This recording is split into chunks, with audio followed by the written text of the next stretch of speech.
The Russian army has reportedly recently several hundred T-90M tanks ready for frontline operations, according to an anonymous source cited by state media outlet Sputnik, with large numbers of new T-72B3M tanks having also been delivered. The announcement closely follows indications by Deputy Chairman Russian Security Council former President Dmitry Medvedev in the penultimate week of March that 1,500 of the vehicles would be produced over the next year. Our enemies thought that our industry would be overwhelmed. There were endless claims. Munitions are running out. Tanks are running out. Missiles are running out, he added, citing the scale of tank production as evidence contradicting this.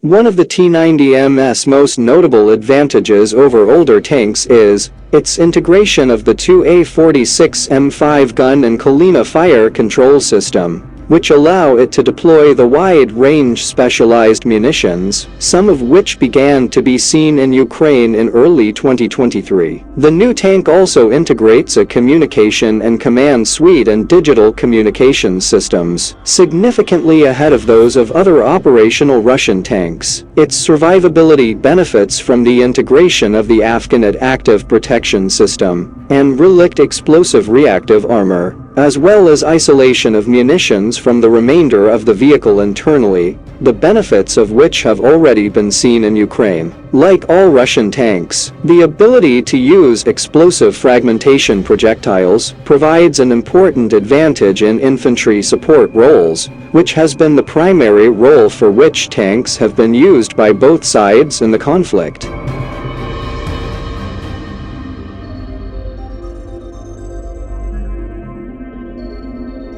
The Russian army has received multiple batches of T-90Ms of unknown size since its forces began major operations in Ukraine in February 2022, with the vehicles beginning to be seen in the theater in late April that year. Russia already comfortably outproduced all other tank manufacturers in the world, combined with its T-90 output, although the large majority of these previously went to foreign clients, most notably India and Algeria.